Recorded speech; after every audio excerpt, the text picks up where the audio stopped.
Hey, how's it going, everybody? This is Joey Galvez, one half of your host of Explain Yourself, and I want to let you guys know about a really cool book from our friend of the show, Eli Shockey. This one is called The Greylock, and it's a story where magic is a commodity. Potions are sold at corner stores.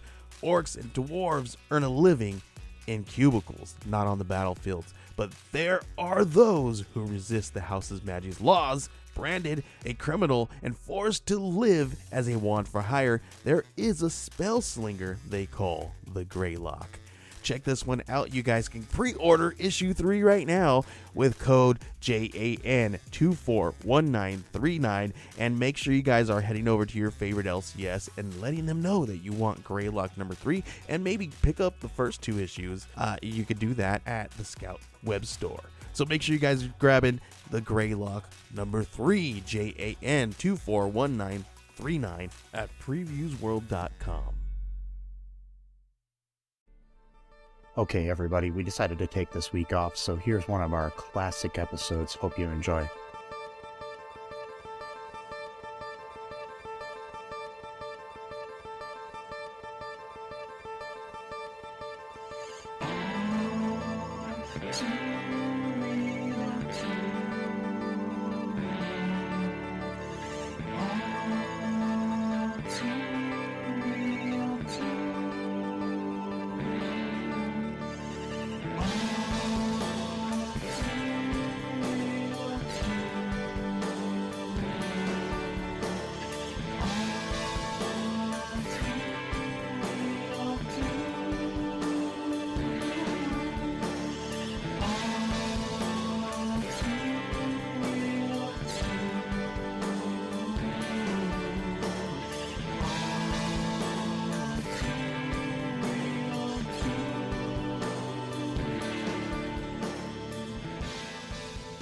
Okay, everybody, welcome to the latest episode of All Too Real 2. My name is Michael E. Cullen II, and with me via the interwebs or something is Matthew Haas.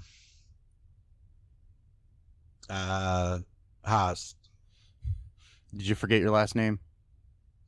I was gonna change it again, but I forgot what to change it to, so Oh, okay. That's not just gonna good. keep it. Just keep it as Matthew Haas. For now. Okay. If you decide to change it anytime during the podcast, let me know. I probably will, so. Okay. So today on our show, we're revisiting one of our favorite movies from the 90s.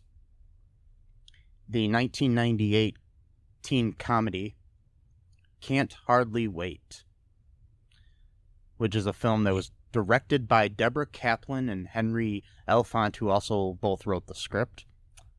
And it stars a big ensemble cast that includes Ethan Embry, Charlie Korsmo, Lauren Ambrose, Peter Facinelli, Seth Green, Jennifer Love Hewitt, among a bazillion other people. Yeah. Yes. So, yeah. We've just decided that we're going to venture down the road of some movies that are somewhat overlooked, but also good. You know, they're not like the most remembered from this time, but this one's pretty well remembered, though. I mean, it's got a pretty big cult following. Yeah, this one is kind of, well, it was kind of famous during its time as well when it came out. Mm-hmm. I mean, it did make $25 million at the box office, which, you know, yeah, for a teen comedy at that time isn't bad. Yeah. Yeah, 98. This was before Not Another Teen Movie came out and all that kind of stuff, so. Yeah, well, Not Another Teen Movie was making fun of this one in certain points, too, so. Pretty much, yeah. And this was kind of around the American Pie time and stuff like that, too, I think. Maybe right before it. Yeah, I think it was right before. Because that American Pie came out in 1999, I think. And this came out the summer before, maybe like a year before. which is interesting. You can sort of tell because I don't know. It's got that '90s feeling again, kind of like with Bondwater, but Bondwater was more of like a kind of like art film type of but this is more mainstream. Yeah, but it really does have that like mid to late '90s kind of like I like to call it basically like nostalgia before they're even having being nostalgic about something. It's kind of got like this. I don't know how to explain it. Yeah, it's like it's almost like a throwback to, in certain ways, like the John Hughes type films and stuff of that nature, but set in the 90s, you know? Yeah, like, and I just want to say really quick, because, before I forget, but, you know, like, I'll watch, like, movies from, like, the 70s or whatever, and like, that whole thing will kind of feel like nostalgia to me, like, but, like, before my time, because everything came before my time. So like, you know, I'm hearing like, you know, music from like Jimi Hendrix or whatever, you know, and I'm like, oh man, like, you know, everything's set in the 70s or whatever. And then I watch, you know, this movie and I'm like thinking like, oh, that song that they're playing came out the year that this movie itself came out as. And I'm sitting there thinking like, it's a totally different feeling for me because like, I saw the movie and heard those songs at the same exact time in my life. Yeah. And it had a totally different feeling than like watching like a movie from the early 70s that has like Jimi Hendrix in there, because both of those things are kind of retro to me at the same time. But at that time though, that Jimi Hendrix song was only like 2 years old before it got in that movie or whatever. Yeah. I mean, it's like it's funny, like, with this, though, like, the soundtrack is basically, like, if I were to make a period piece right now for that time and create a soundtrack for the for that movie that I'm making about that time, I would probably just use this soundtrack. Right. Well, exactly. It is. I mean, like, Smash Mouth, they played 2 of their songs. Hey, I mean, you got, like, Smash Mouth, Eve 6, there was, like, I don't know, there was a bunch of different, you know, 90s bands in there from that time period. Blink 182, different things like that. Yeah. Blink 182. Yeah, Eve 6. That was the beginning song in the intro. Yeah, Eve 6 song, and of course Barry Manilow, but that was the retro part for that movie. Yeah, because that was, you know, Mandy. Okay, yeah. Anyway, I just want to throw that out. Oh, also too, before I forget, because I must be doing like these weird like Inception like things to myself without knowing about it, because like I was watching, you know, DC Stargirl, and then that gave me the idea to watch Bondwater, probably because they both have Luke Wilson, but also watching Bondwater gave me the idea to pick this one, because at the very end of the movie, both movies have a UFO floating above 2 people at the very end. I don't know if that was a 90s thing too or what, but yeah, and thought that was interesting. Don't worry, it's not a plot spoiler. It's got nothing to do with the movie. But plus, Peter Facinelli was on Supergirl, so there you go. Wait, he was? Yeah, like the first season or something. Oh yeah. The like the really wealthy dude, right? Yeah, he was like Lord or something was his last name, I think. I'm trying to remember. Yeah. Plus, he was also in The Big Kahuna. It's a really good movie. Oh yeah, that's an awesome movie. Regardless of the fact that Kevin Spacey's on it. Well, yeah, he's a piece of shit, but whatever. Yeah, Kevin Spacey is a piece of shit. Yes. Yep. But that was a good movie. It's a great movie. Danny DeVito's in it. The other guy is Peter Facinelli. There you go. Yes, him. The guy we just a bunch of stuff. Yep. Yes. He's in a lot of good stuff. He's a great actor. Yeah. He's probably best known for playing Carlisle Cullen in the Twilight movies. Really? I never seen those movies, so I didn't know that. I've only seen one of them. Oh. And that's all I'll see. Anyways, for the movie that stole my family name. Anyways, pretty much. Yes. Damn them. God, you know what? I wouldn't doubt it though, because the author of those I think it was the author of those books, pretty much stole like a bunch of like fiction stuff. Like they were a part of like, I think she was part of some like group where they'd like write like fan theories about stuff or whatever. Well, I don't know. No, I've actually heard that 50 Shades of Grey started out as Twilight fan fight. Yeah. That's a totally different thing. Yeah. Yeah. I've heard about that. That story was like a weird like fan fiction of like just kind of whatever, scratch it. That was totally stupid. But either way, she stole my family name. Anyways, yeah, exactly. Yes. So, this movie, it's pretty cool because I mean it deals with it takes place at a graduation party, a lot like a lot of like 80s movies and stuff, and then it's basically dealing with a lot of stereotypes though, but still.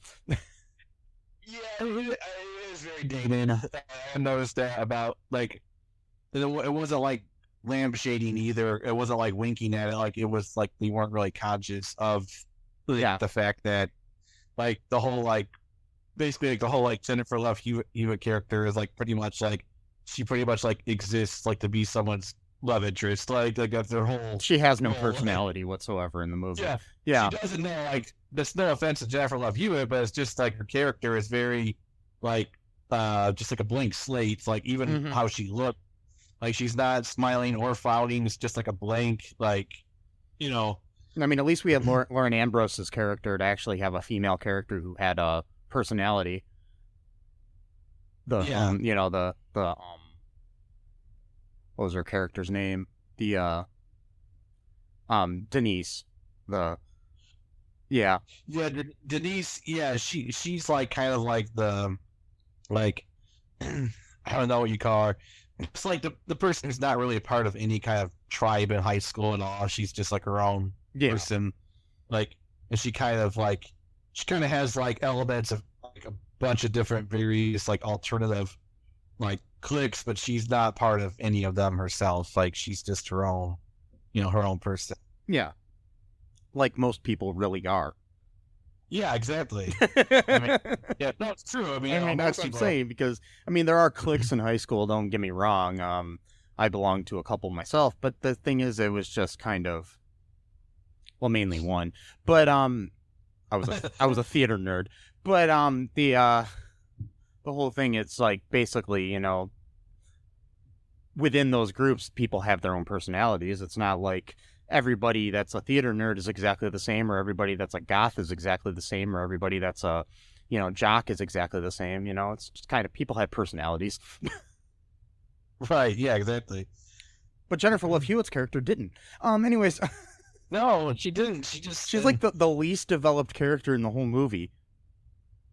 It's all about her. Yeah. I mean, kind of in a way. I mean, it's really about Preston, but it's revolves around his, again, kind of creepy obsession because, I mean, I think about it, you've been obsessed with this one girl.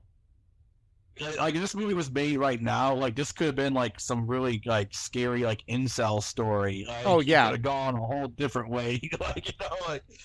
Well, it's like a, it's like I was listening to, I think it was, who was it? I can't remember. There was a stand-up who was talking about how you hear all these like stories about how your grandparents met, and it's like, well, I waited outside that bus stop for your grandma for 100 days and asked her to marry me every day. Yeah, that right. Yeah, right now you would call the cops on that guy.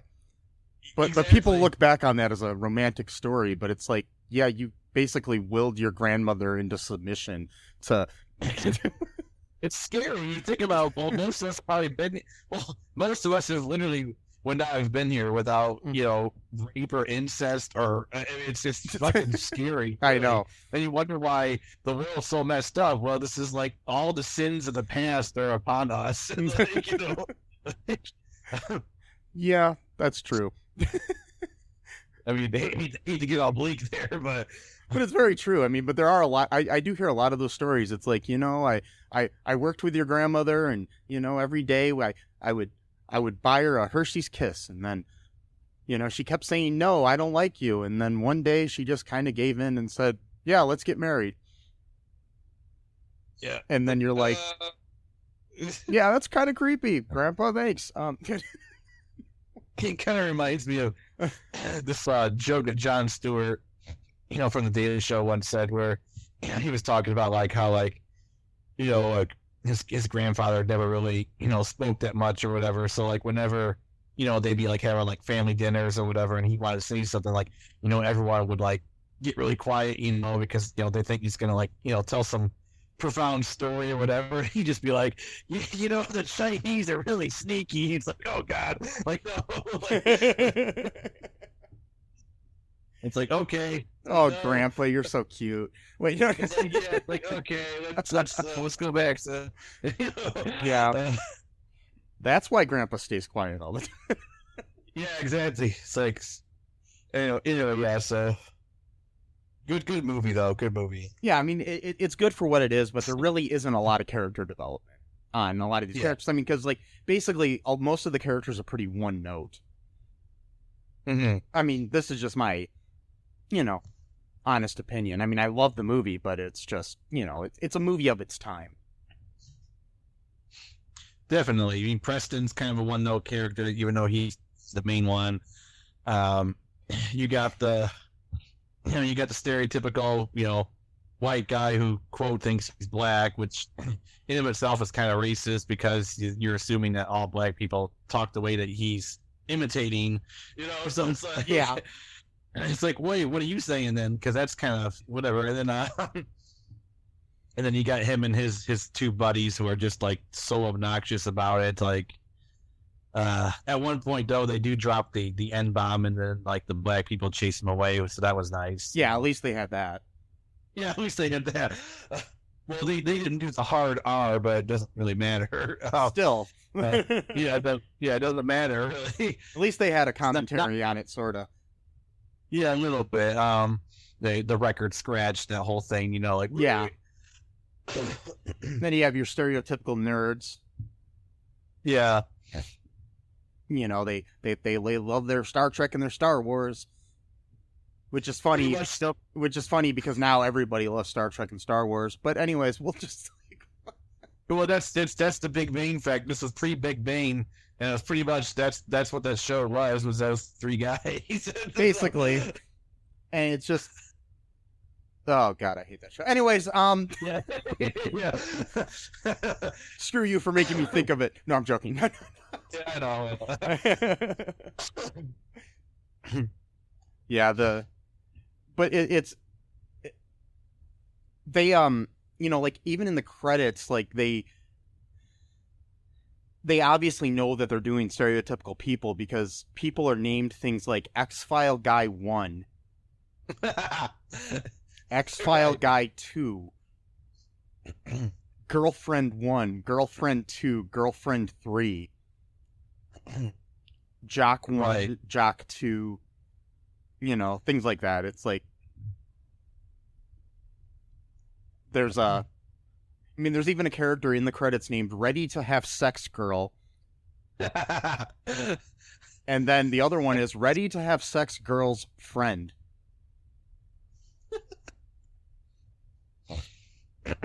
No, that's kind of cool. A little bit of self-awareness. Yeah. I didn't catch that.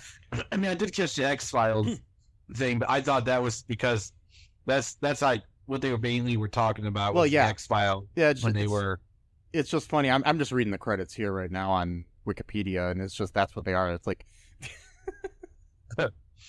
yeah, good old X-Files. I missed that show. That was really popular during that time. Yeah, that was right before it went off the air. I mean, like a couple years or so before it did.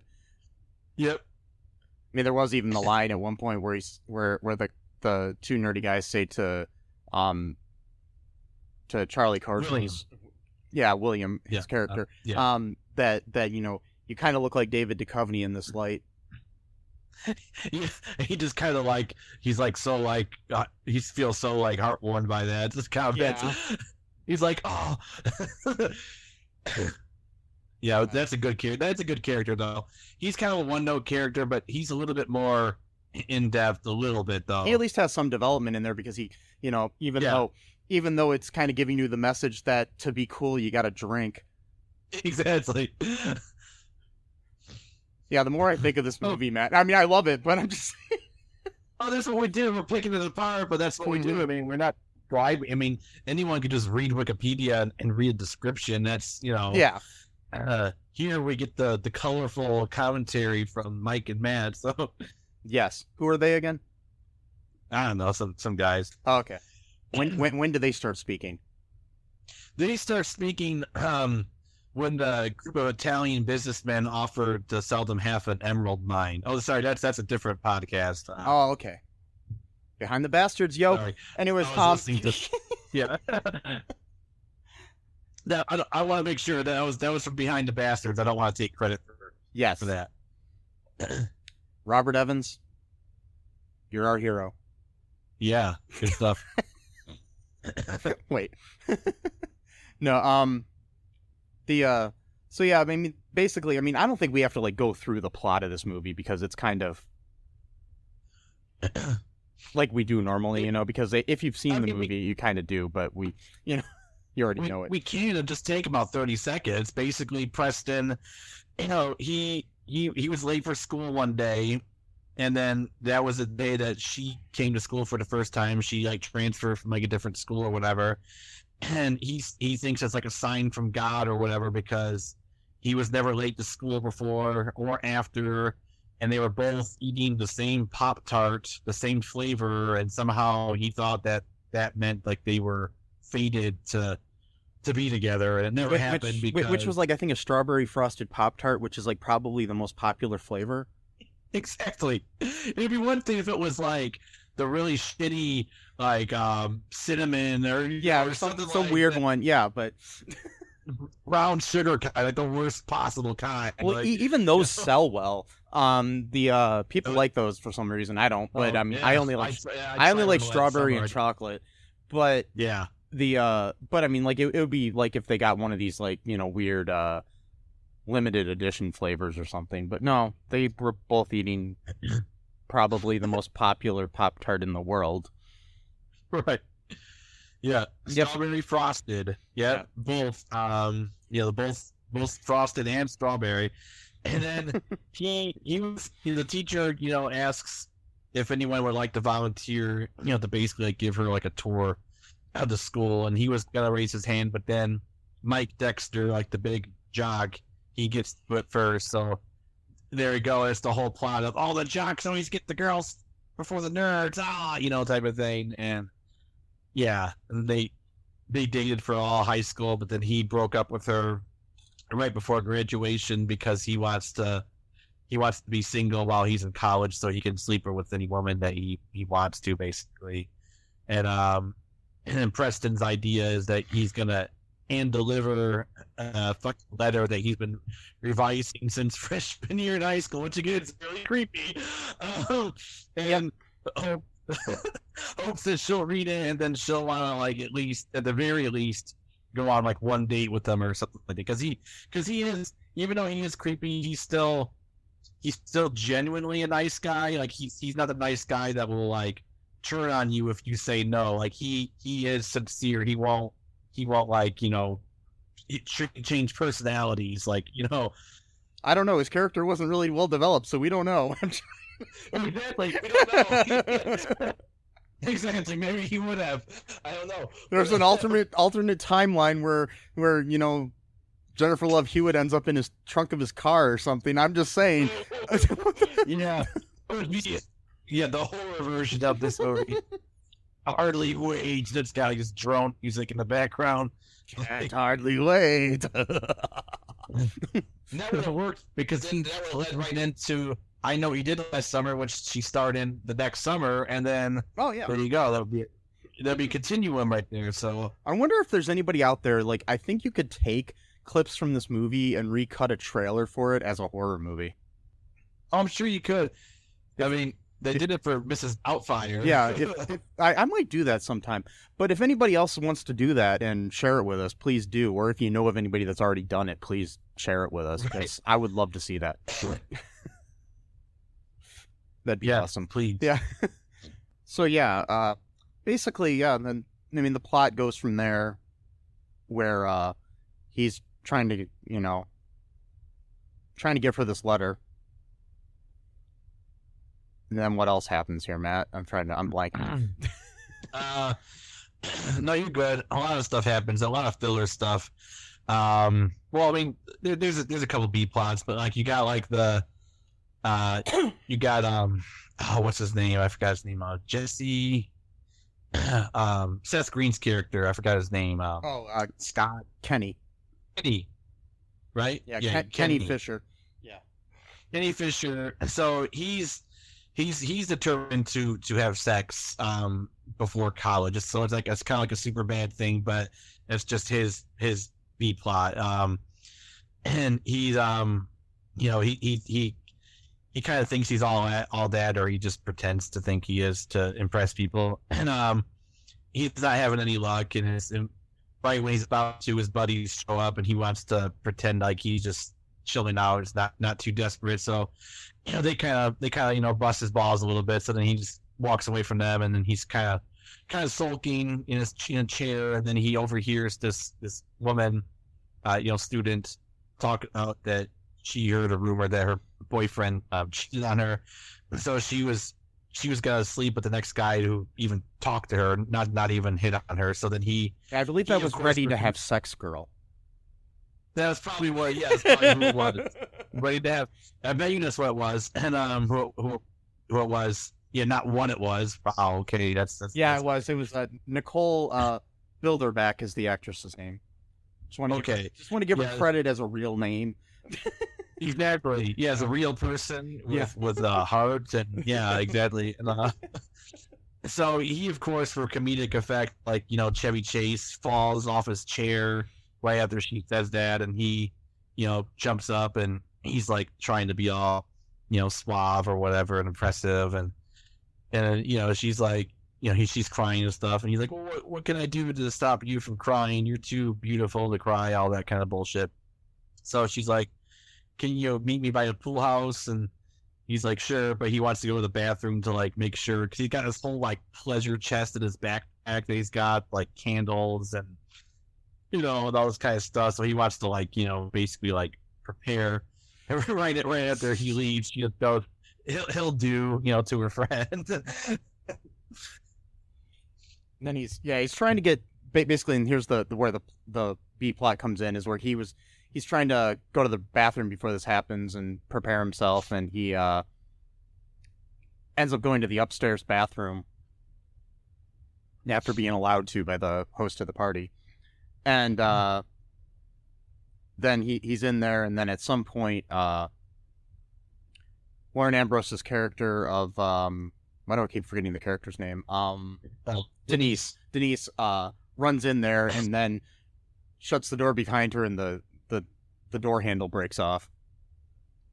So then they're locked in there together. Yeah. And hilarity ensues. It's the bottle episode portion of the film. They're stuck together. And of course we find out that they used to be friends when they were kids, so this is like a conflict resolution type of aspect. Yeah. Probably the most character development in the whole film. Yeah, it is actually. I'm kind of making fun of it, but it's like the only time we actually hear anything like emotional or just something that's like out of a personal nature. We find out that Kenny, actually was kind of like a nice kid. When he was younger, he had a good heart and stuff. But when they went to junior high, he wanted to be cool, so he kind of just ditched her, because she was like smart and nerdy or whatever, and didn't want to be associated with her. And he was trying to be cool, and really just became a white guy trying to act like he was stereotypical black. Right. Yeah. And that's what she calls him out on that. That he's like starts kind of reverting back to, you know, his normal self or who he was, you know, before. Which, you know, it's not easy, you know, because like when you know, when a person like crafts a persona for themselves, and they do it long enough, that does kind of become a part of them, even though it was like unnatural to begin with. Like now, Oh yeah. becomes natural. You know, I mean, this isn't my real voice, so I don't know what you're, you know. it's not. No, I've crafted this voice over 40 some years. It's my real voice is more like this. My name is Mark, but I had to change it because this just I thought it was sounds weird. like Sean Connery. Sure. Sure. Money penny. Yeah. So yeah, no. But no, I mean, I know how it is. I mean, it's kind of like one of that thing where you either create a persona or like if you're hanging out with somebody for a while, eventually you start to talk like them. Yeah. And then you know, so then you become that way, and then that's just who you are for a while. Exactly. Until you get around other people, and then you're like, wait, that's not me. I'm talking like that dude I was hanging out with this weekend, you know, that sort of thing. But Yeah. I don't know. But yeah, they basically end up talking things out, and then eventually he drops his persona. They both apologize for all the shit that they've done to each other over the years, and kind of end up getting it on. Let's get it on. Yeah, very, very awkward. Which again, though, this, you know, it is sincere. It's realistic. It was, Yeah. It was very realistic. It was, you know, it looked like, you know, like, oh, there's actually is some kind of character development in this movie. Then it ends, and then they go back to, you know, William or whoever is getting drunk, and he at one point William becomes kind of like the life of the party because he is like a free spirit now because of all the alcohol he's drunk. And so the band that was going to be there, by the way, the band was hilarious. That's another C plot or whatever. They never play. Yeah, they break up before they even play because of creative differences. Yeah, you have Donald Faison and Breckenmeyer are in that band. Yeah. Breckenmeyer, who is married to one of the screenwriter and co-directors of this film. Awesome. Yeah. And also a 90s actor from that era. You know, you saw him in a lot of stuff during that time. Rat Race, well, that was kind of later, but yeah. And yeah, both Breckenmeyer and Donald Faison were in Clueless. Yep. Yeah. And as was shoot. No, never mind. I thought the woman from Mom was in Clueless, but I don't think she was. No. Okay. And she's not in this either. She was one that like the rich lady from Mom is in this movie, like the blonde woman who's like, she's sober. She's her. I gotcha. Yeah, I thought you meant the main actress. I thought you meant Anna Faris. You probably listed Girlfriend 2 or Girlfriend 3. Or yeah, whatever. She was. Jamie Presley, who Jamie Presley, who was also on My Name Is Earl for years and stuff. Yeah. Yeah. Joe Dirt, can't forget that. Oh, yeah. Yeah, you can. You can. Yeah.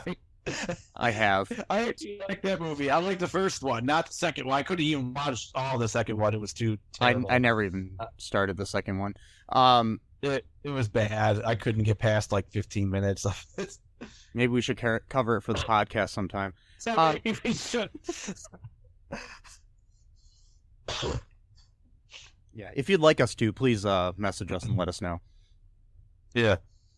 If you want to just message us at all, because I'm lonely, just message me.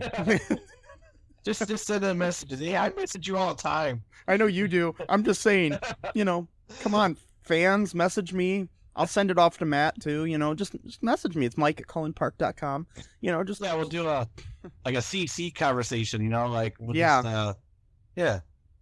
just we'll talk to you.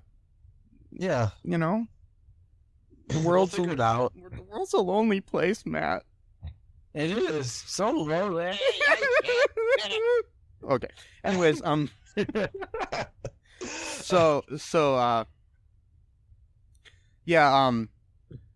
William at one point gets up on the stage then, and he starts singing Welcome to the Jungle.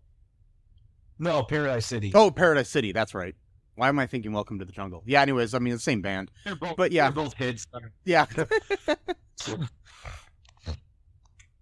Yeah, he's singing Paradise City by GNR.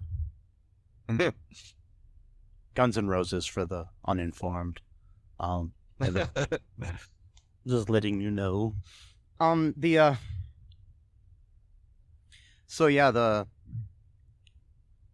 So that's basically what happens there. And then he gets up there, yeah. He makes out with like 2 or 3 women at once, I think, because they all, for some reason, they didn't really quite explain why. Well, they did it later on because they were like measuring his genitalia area from his pant outline. But that was even before that. They were like, they didn't really explain like why were they suddenly obsessed with this guy. That was whatever. Okay, I don't think they thought that one through, but whatever. And no. There's yeah, I mean it's just I don't know, it was interesting. But I don't know what I'm saying. But anyways, yeah, so that, and then eventually he ends up kind of befriending that night Mike Dexter, who he had gone. Forgot. Oh yeah, he had gone to the party with his nerdy friends, and they were waiting for him up on top of the pool house to attack Mike Dexter and then take Polaroids of him with one of his friends naked after they Right, so it's kind of chloroformed him. Yes. Kind of a homophobic type of undertone of, Yes. like, oh, look, get a picture with a guy. Get it? Like, Yeah. 98.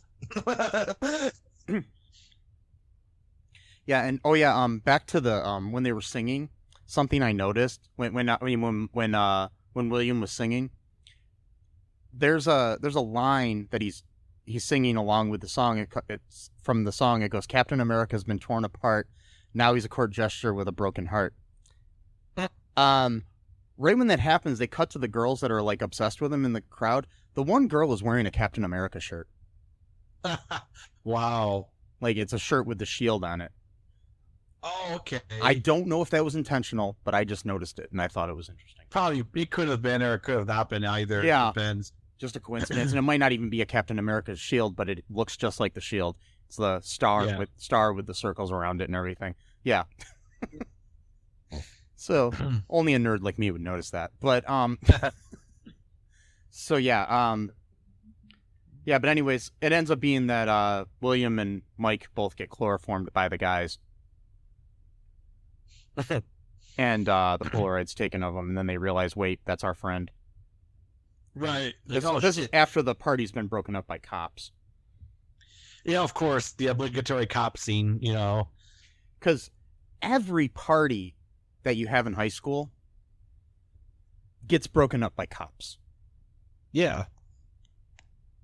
Exactly. Like, we got to break up all these house parties. We got a long night ahead of us. Every party. Every party. It's a lot of parties. It's a lot. Yep. Good times, man. I mean, I remember all those parties I went to in high school.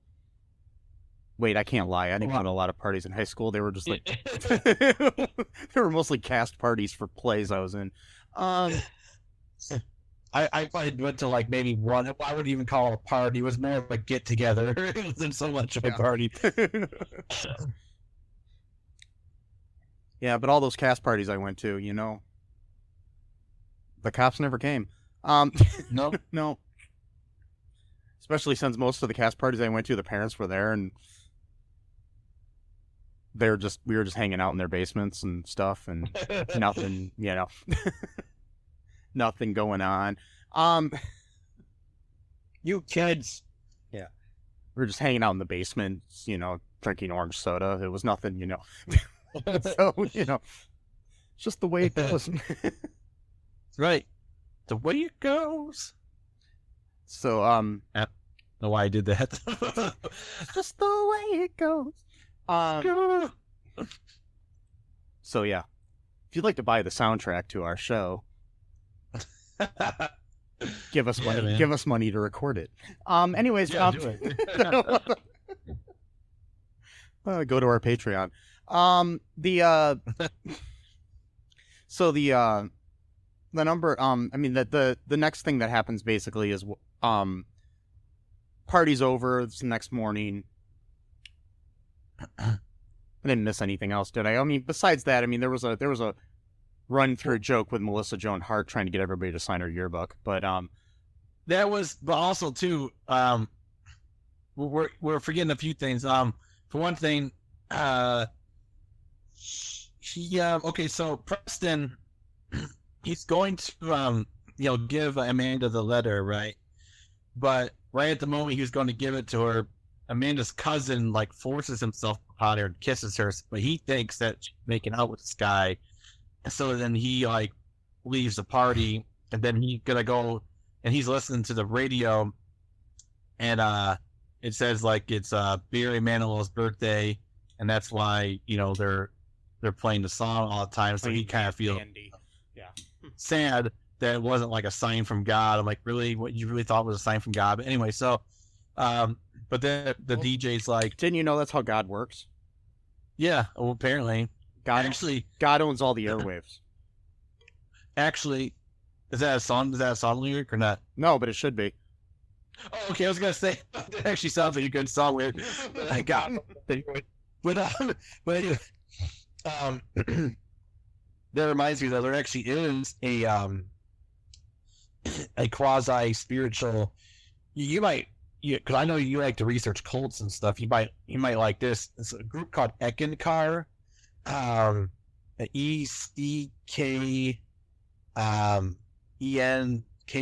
or something like that. I forgot how to spell it. But it was popular in the 70s or whatever and stuff. They're not really big now, but one of their things was told its members to kind of basically to kind of see every type of coincidence as though it was some metaphysical sign. So if you hear a same song on the radio 2 days in a row that meant something or the moment you turn on the radio and that particular song lyric, all this kind of stuff like that. So that's kind of what he was doing. He was basically practicing this. Why am I'm getting too obscure here in this podcast? It's okay, Matt. It's all right. We're talking about Can't Hardly Wait. I'm talking about fucking Eckankar. It's a natural. But anyway, it is for me. Anytime you talk about a '90s movie, you end up talking about a random cult, because every time I talk about Clerks, somehow I end up talking about the Source family. It's just this weird thing right. that as one does. Yeah. Wait. What? What? I really need to buy the emerald mine though. I got to get rich so I can just study polls. So, the whole I don't know. Basically though, he has this letter. Obviously, he ends up throwing it away after he sees her being molested by her cousin in a teen comedy. Through marriage. Still. I know. That's what he said. Oh, God, you're not going to tell my parents nothing, are you? Well, yeah, maybe. Yeah, so then he ends up throwing the letter away in the trash out front. There was that Melissa Joan Hart's character's yearbook got thrown away, so she went out into the trash to look for the yearbook. Ends up turning on fate by doing this. The letter falls out of the trash. Somebody has gum on their shoe and it sticks to that, and then it gets stuck to a beer keg, and then eventually it lands into a snack bowl in front of Amanda, Jennifer Love Hewitt's character. Like it does, you know? Like it does. Yep. And the soundtrack to that, too, they're playing Smash Mouth, Walking on the Sun, or not Walking, yeah, is that what that's called? Walking on the Sun? Maybe, I don't remember the part. Yeah, that's the instrumental, not okay, lyrics, gotcha. Instrumental, and it's just kind of, I like that though, because that music really fits with like that whole scene. I thought that was really cool, seeing what the letter getting back to Amanda, and she's just sitting there, you know, doing her thing, pouting with her arms crossed because the director was like, "All right, we're just gonna let you be seen and not heard this movie, so you know that's what we're paying you for. So it's, you know, it's Hollywood for you. It's, you know." And we're gonna put you as the main character on the poster. Yeah. Yep. Yeah, exactly. So yeah, they so eventually she finds that letter and then is going to look for Preston and asks around everybody if they know who Preston is. Talks to a couple of stoned guys. A young Jason Segel before Freaks and Geeks, and before, you know. Yeah, maybe right around the same time as Freaks and Geeks, because that was right around there. Yeah. Yeah. And it's also after SLC Punk, I think, or right before it, right around the same time. Anyways. Yeah. Yeah, and they're basically talking about, you know, that he's a guy with hair who's kind of tall, who sometimes wears t-shirts. I love that scene. It's like, he's like, you know, he's kind of tall, you know, whatever. She's like, all right, so he's kind of tall. He's sort of tall. He's like, kind of.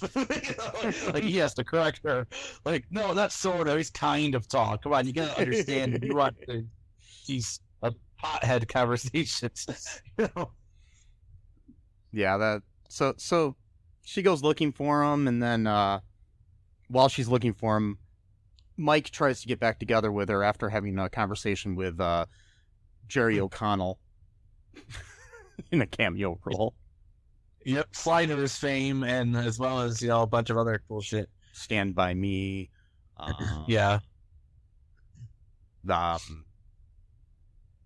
Scream 2? Yeah. Or was it 3? No, I forgot which one. Was Scream 3? He was in 2, I think. It was 2, okay, yeah. And then also, you know, he was in Jerry Maguire, you know, different things. Right. Married to Rebecca Romaine. Oh, okay. Yeah. Yep. That's cool. Formerly Rebecca Romaine Stamos. Oh, that one. Yeah. So he you know, he stole a girl from John Stamos. Not too many guys can say that. I reckon when you mention when a guy is married to a famous woman, you know, because usually it's the other way around. We're like, oh, she's married to, yeah, you know, someone like that's her whole identity. You flip, see, man, like just like the Spider movie, like you're like a pro feminist, man, and you flip it on its head, like, no, he's married to Rebecca Romaine. Yeah, exactly. Yes. Who people know from the X-Men movies and Star Trek Discovery and The Librarians and other things. She's Librarians, yeah. Yes. I still gotta check that show out. I've never seen it. It's good. I need to finish it. Yeah. Anyways, so yeah, and that was one of the other cameos though. That was Jerry O'Connell. He plays like this washed up, like football star or whatever, this popular guy who who's a freshman in college. He did the same thing that Mike Dexter did. He broke up with his girlfriend because he wanted to be free or whatever, and he's basically like the cautionary tale of like, this is what happens, you know. Yeah, because that's how it happens. Wait. Yep.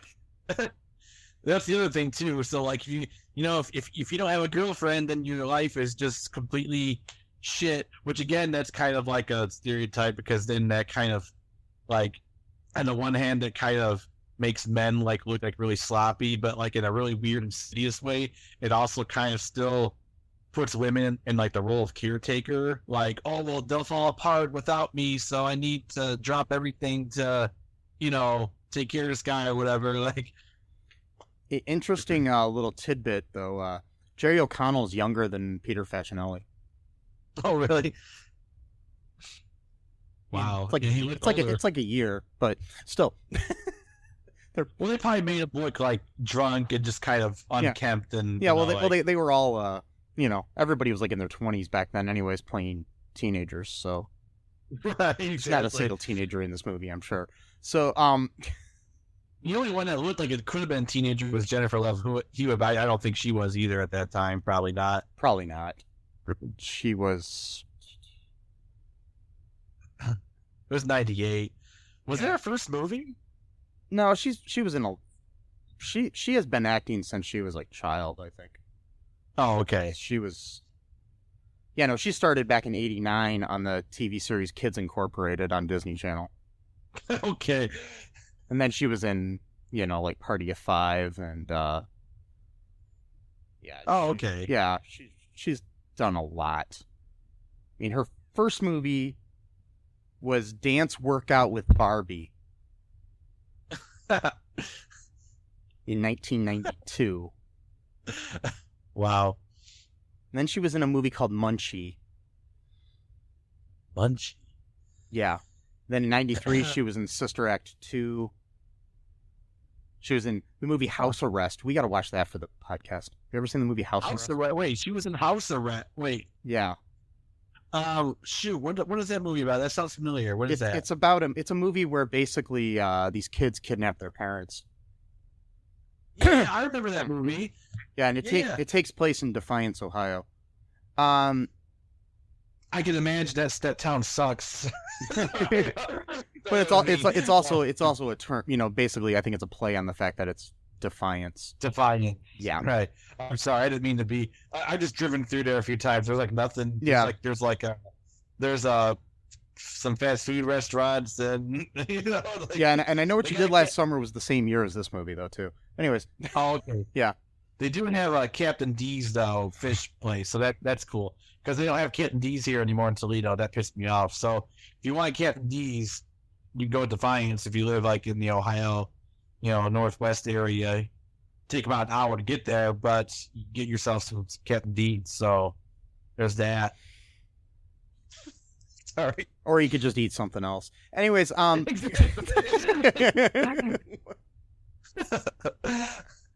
so positive. Anyways, I don't like seafood. So,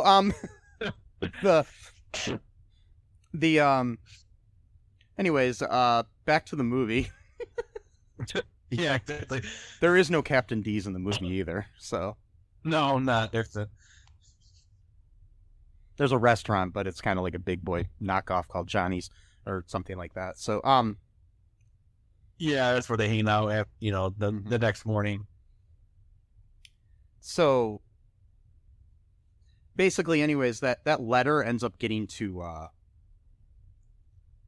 yeah, wait, Peter Facinelli's character, Mike Dexter, tries to get back together with, Julia, with Jennifer Love Hewitt. I almost said Julia Louis-Dreyfus. That's different. They're different people. Amanda. They're different people, yeah. Right? No. Yeah, they're very much different people. They both have 3 names. 20.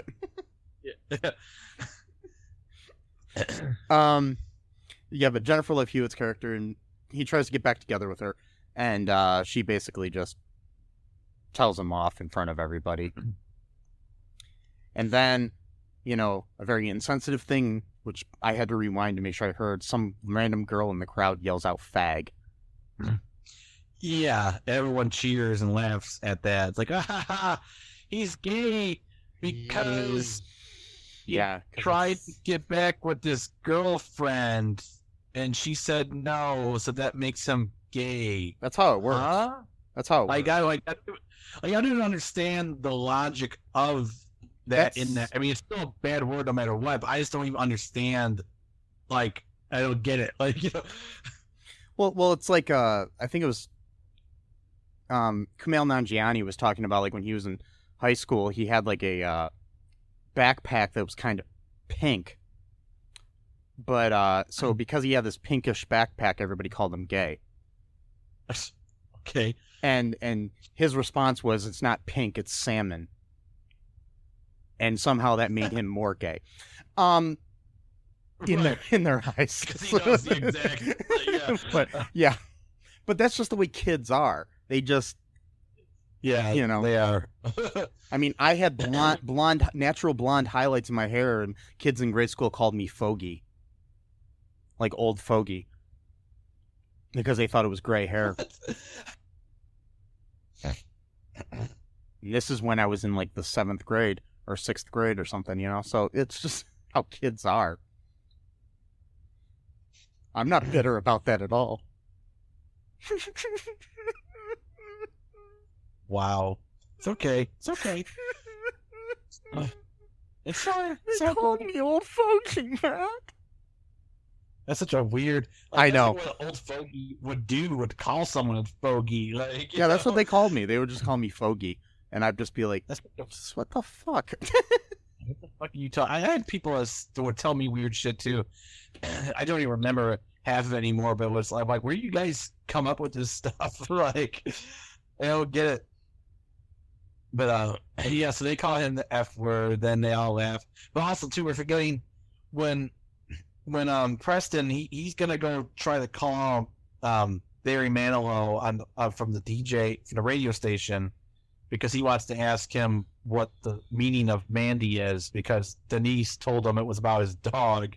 Yeah, and he has so he wants to make random encounter with an angel. Yeah, played by what's her name? Jenna Elfman. There we go. Yeah. From Darby and Greg at that time, and around that time. Yes.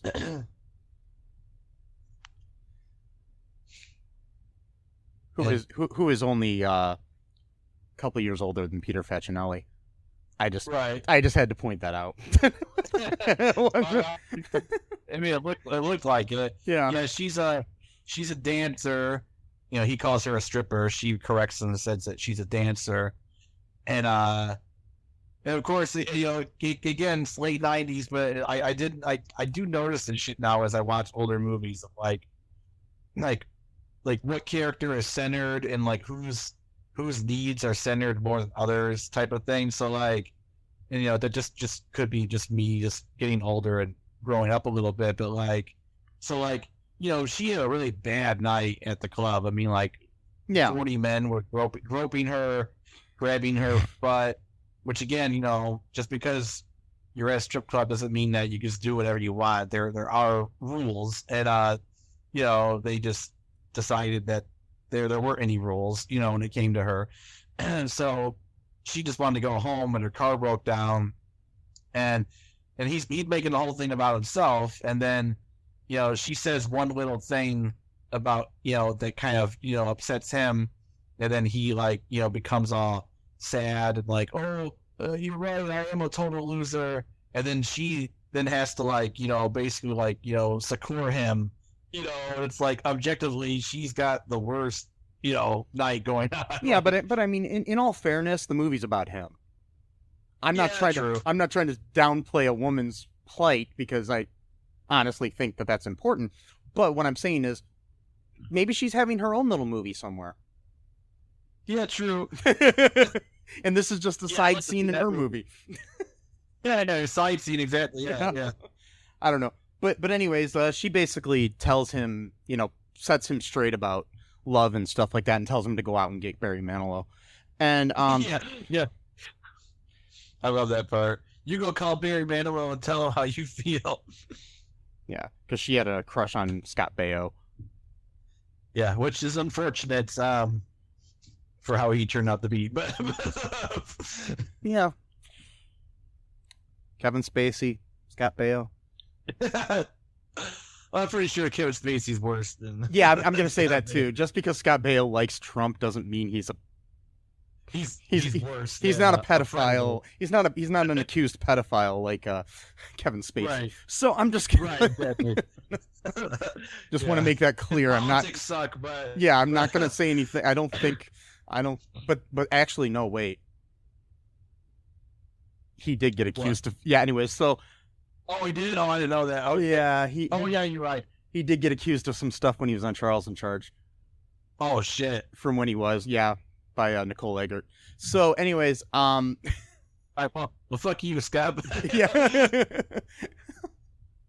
So, yeah. And these are all accusations, people. I'm not saying any of this is true about either Kevin or Scott. So, so yeah,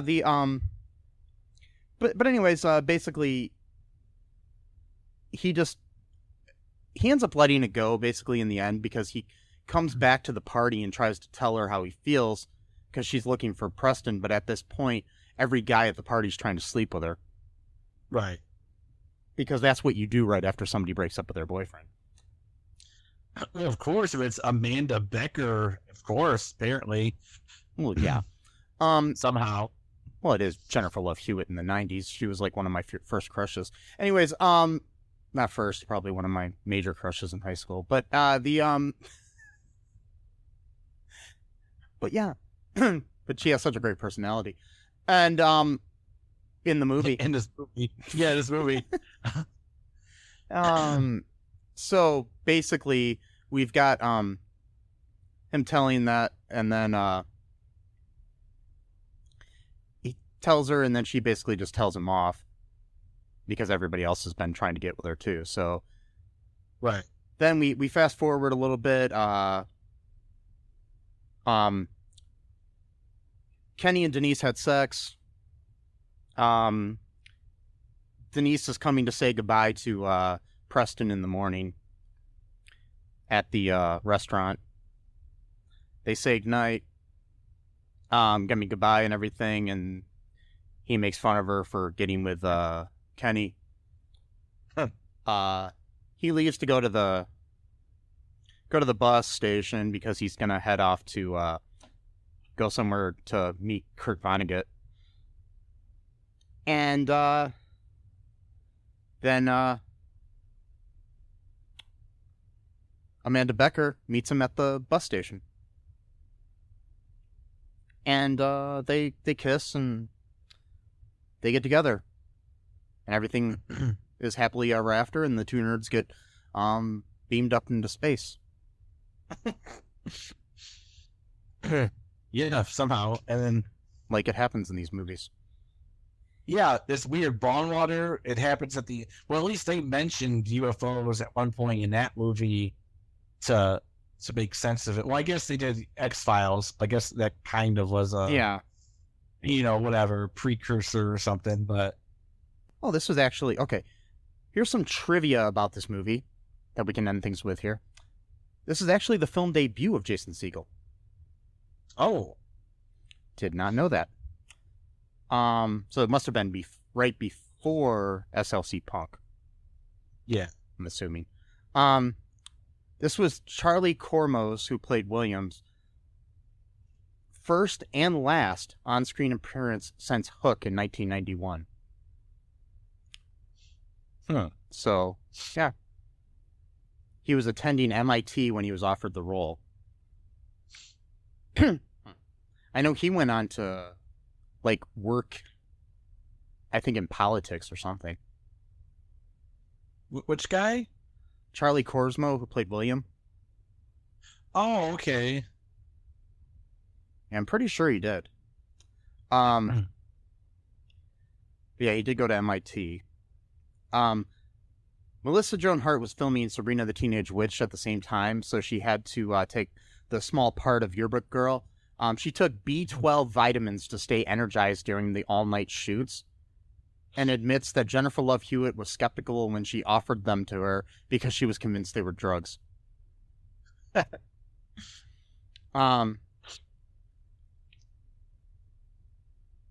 Ethan Embry claims to barely remember filming this movie because he was so stoned the whole time. As I said before, Breckin Meyer is married to Deborah Kaplan, one of the co-directors of the film in real life. And he is also uncredited in the movie. He doesn't get credit for some reason. The title is a reference to the song Can't Hardly Wait by the seminal 80s rock band The Replacements. Yeah.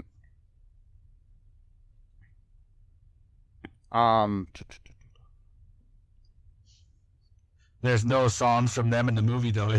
Are there replacements? I think they might have it at the credits. I'm not sure, though. Okay. At one point, there's a distance shot showing someone doing flips in the party's yard.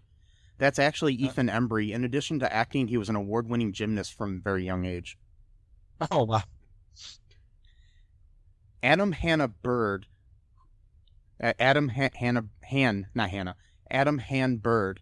was originally cast as William, but after a couple of days of filming was let go and replaced by Charlie Korsmo. One shot of him is left in the film, but he is carrying a ladder and his face is not visible. This is the same actor. I saw that. What's that? I saw that guy. No, did you? Yeah. His Guy Kieran.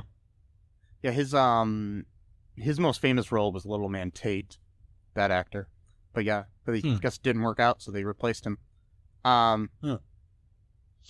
The fraternity on Trip McNeely, that is Jerry O'Connell's character's polo shirt, is Delta Iota Kappa, which is Dick.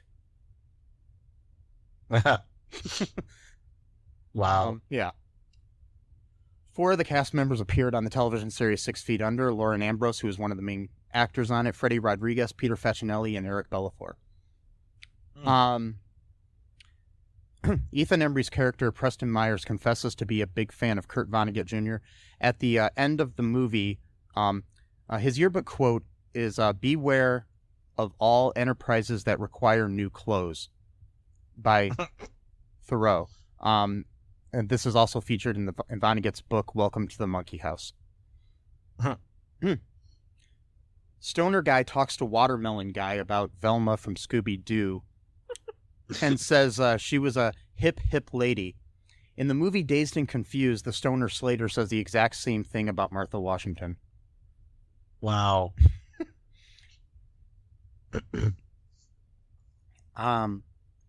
At one point, Denise says, "Don't look back, you should never look back." This is a quote from Don Henley's song Boys of Summer, which was released in 1984.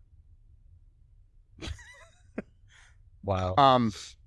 The film takes place on Wednesday, June 17th, 1998, which is Barry Manilow's 55th birthday.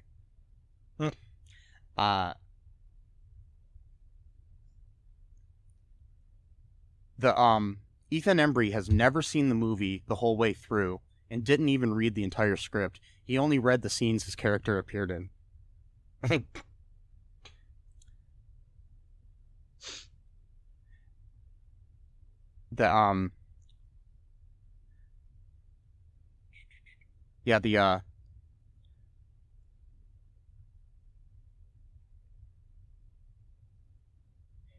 William Lichter was supposed to take a shot of tequila, but to maintain the PG-13 rating, they had to digitally replace the tequila glass with a lemon in post-production. Huh? Weird. I gotta rewatch that movie and see if I can notice that.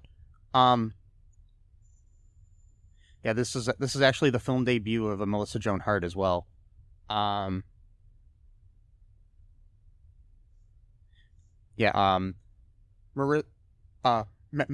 Nichols appears in this movie, and she had previously played the sister to Ethan Embry in Vegas Vacation the year before. Yeah, that's right. I love Vegas Vacation. That's a good movie. Yeah.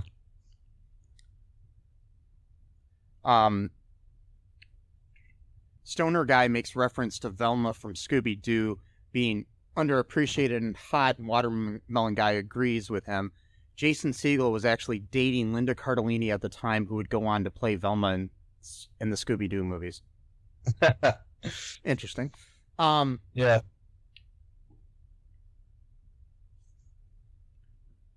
The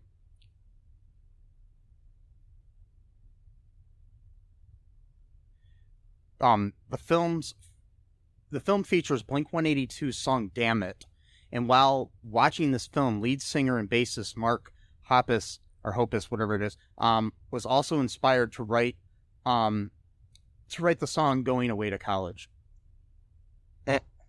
Okay.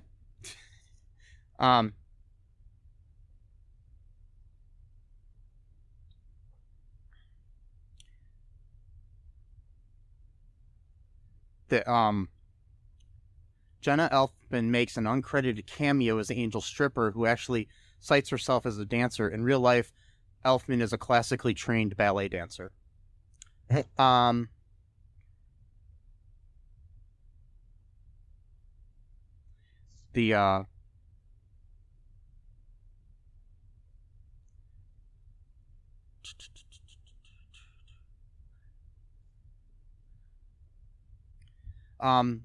While filming the final scene of the party meant that there was a chaotic destruction of the house, the directors gave the go-ahead to completely trash the place. This involved the cast and crew pulling out drawers, dropping food all over the floor, messing up the carpets, and someone spray painting "This party sucked" on the front door. This all happened in 1 hour.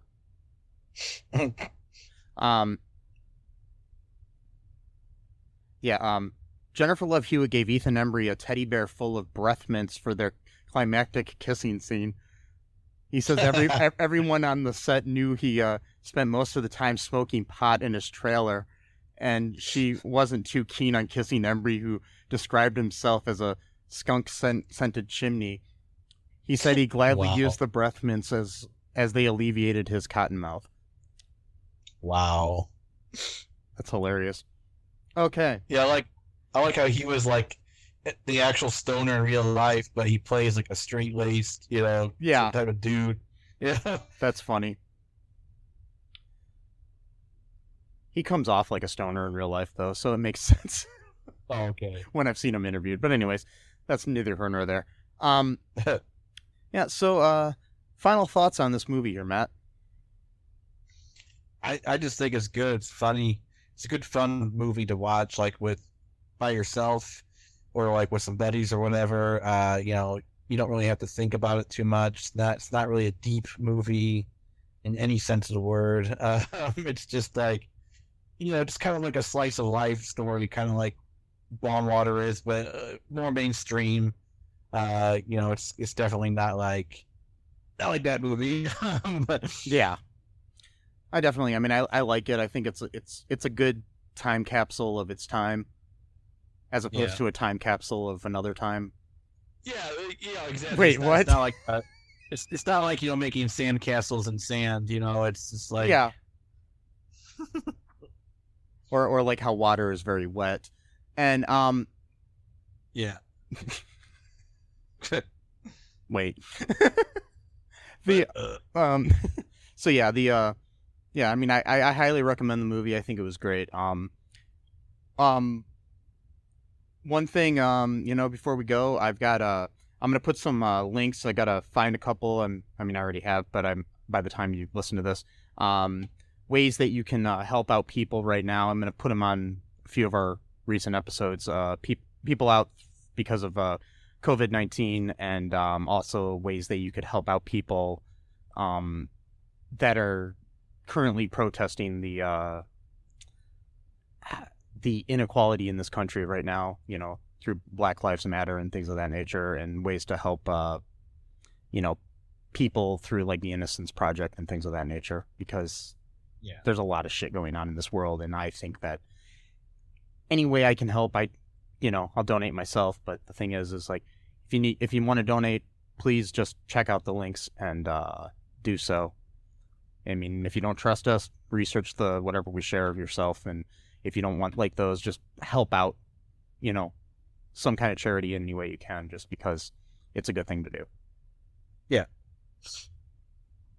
So, anything else before we go, Matt? Nope. Actually, maybe I'll play us out. Maybe is that good? That's good with me. Okay. So this is a tuning that my youngest niece did to my guitar when she broke in and she took my guitar and she just started. She's only 3 years old, mind you, and this is what it sounds like. Got some interesting progressive rock type of King Crimson tuning here, and I've been trying to write a song with it, and it's definitely different. It's not for like mainstream ears, but hopefully not too grating on the ears. So You need to name it after your niece. I will. So I'll just give this a little whirl, and we'll see where it goes. All right.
Thank you, everybody.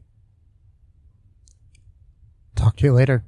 Bye-bye. Bye. Thanks for listening to All Too Real 2 podcast, a Cullen Park production. Produced and edited by Michael E. Cullen II. Music by Matthew Hawes. Subscribe and share the show. Visit us at cullenpark.com.